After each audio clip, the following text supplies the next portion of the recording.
on vous emmène rencontrer les chrétiens d'Orient au Liban.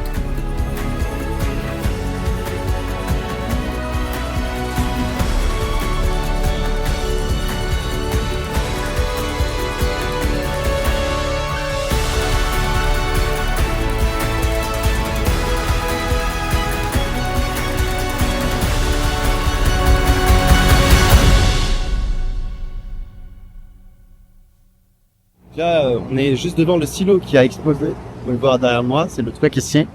Et alors, on peut voir que le quartier a été complètement soufflé.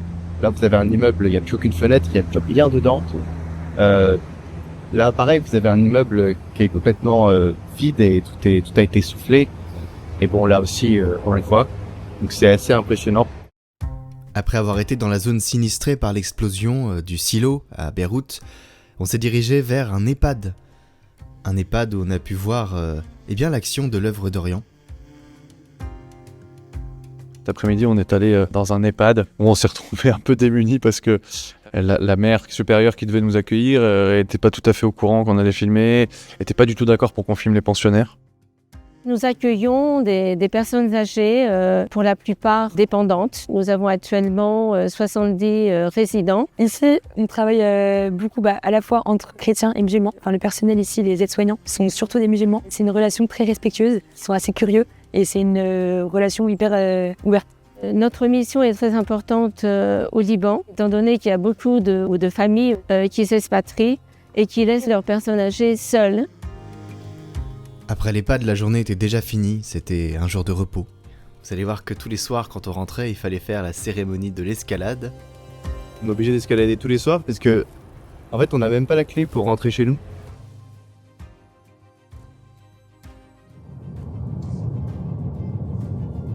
Et après ces 2 jours avec le pape, on est reparti sur les routes du Liban. Cette fois-ci, on va repartir en direction du nord et puis on va à Tripoli.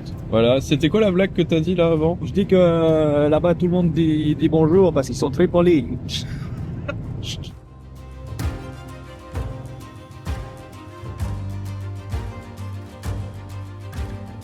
À notre arrivée à Tripoli, on était très étonnés puisque Beyrouth, c'est pas du tout ça. Beyrouth, c'est un peu développé quand même. Il y a des restaurants, il y a des chaînes, il y a des établissements, il y a des commerces. Et là, on arrive dans une ville où on a l'impression qu'on n'est pas dans le même pays. Et ce qui nous a impressionnés, c'est qu'on avait rendez-vous donc avec le père Georges, qui est directeur d'une école. Et sur les façades, juste à côté de l'école, il y avait des impacts de balles très nombreux sur les façades. Et vraiment, c'était un peu saisissant, quoi.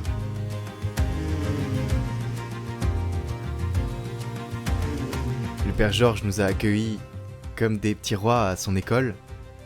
Il nous a présenté ses élèves, qui avaient tous des petites têtes d'anges. Il faut savoir que les enfants de cette école sont de 2 communautés musulmanes qui se détestent et qui se font la guerre depuis des années. Et lui, il a réussi là à mettre un espace de paix dans cette école, où les parents qui se font la guerre vont chercher leurs enfants ensemble.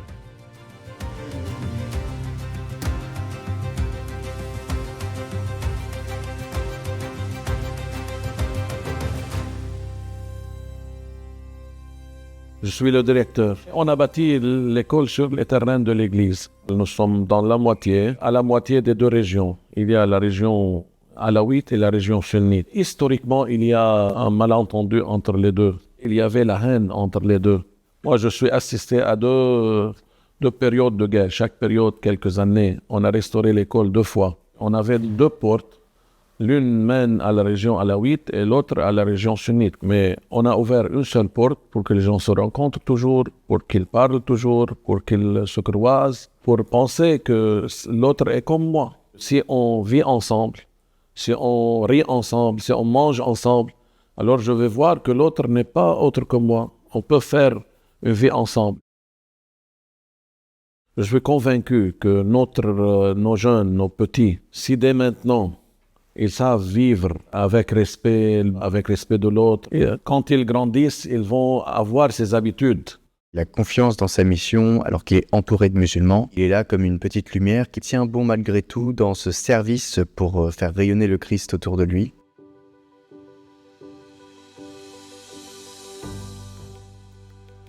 Donc il faut savoir que cette école, elle a été aidée par l'œuvre d'Orient et par peut-être d'autres organismes. Ils ont, grâce à eux, de l'électricité.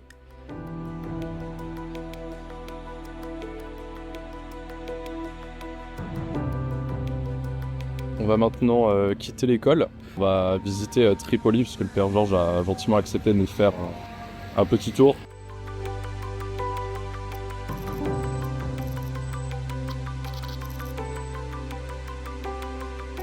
On a pu marcher dans les rues de Tripoli avec le père Georges. Il est connu par tout le monde l'arrêtait pour le saluer. Ils étaient très chaleureux avec lui. Faut savoir que eux se posent la question de savoir pourquoi un prêtre catholique tient une école au milieu de terres musulmanes et les aide. Cette école-là, elle est vraiment importante puisqu'elle a un bon niveau et les parents veulent mettre leurs enfants dans cette école-là. Donc voilà, il est apprécié et reconnu, mais ils ne comprennent pas pourquoi il fait ça.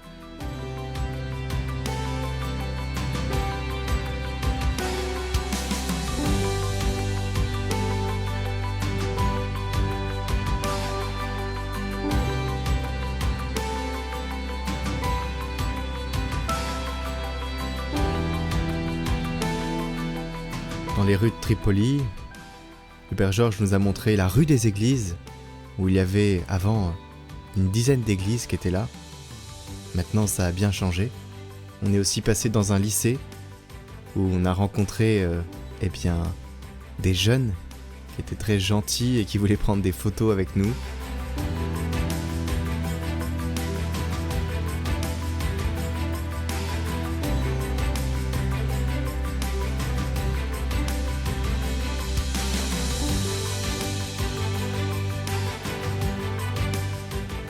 On a aussi visité la cathédrale orthodoxe de Tripoli, avec des icônes qui dataient de très longtemps, de plusieurs siècles.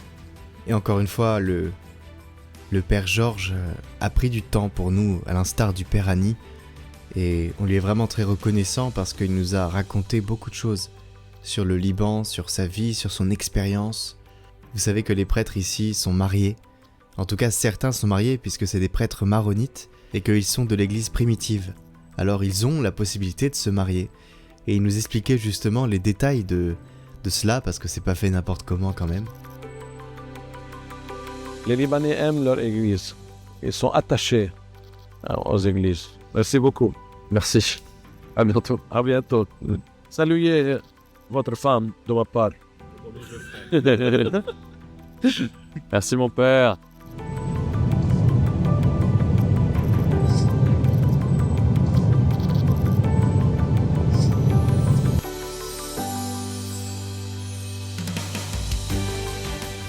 J'avais été invité par la mère supérieure de la Sainte Famille maronite, Marie-Antoinette, lorsque je visiterai le Liban, et nous avons une belle rencontre avec elle.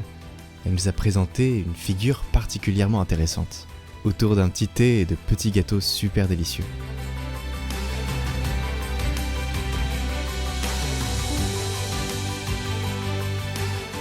Vous êtes à Abrin, à 6 km de Batroun. C'est là où nous avons été fondés en 1895, initiés par un patriarche, le patriarche Elias Houayek, qui est le père du Liban, qui est le père du Grand Liban. C'est lui qui a été à Versailles demander que le Liban soit reconnu en tant que tel, en tant que pays, un État libre, souverain. En fait, elle nous a surpris parce qu'elle a dit, là, il y a un vénérable qui est en voie de béatification, donc, et peut-être canonisation bientôt. 5 ans après sa mort, on a trouvé que son corps était intact. Le jour de sa mort, toute la population du Liban disait « le saint est mort ». En 2010, on a commencé son dossier à Rome pour sa béatification. Si vous avez l'occasion d'aller voir ce lieu où il y a ce patriarche, allez-y. Cette journée à Tripoli a été riche en émotions, riche en découvertes, en rencontres, et on était super contents. Demain, nous allons visiter le centre de Cafat, qui a été détruit par des bombardements. On va aussi visiter la cuisine du père Annie et puis le nouveau centre de CAFAT qui a été installé dans l'université du même nom. Donc à demain pour découvrir tout ça.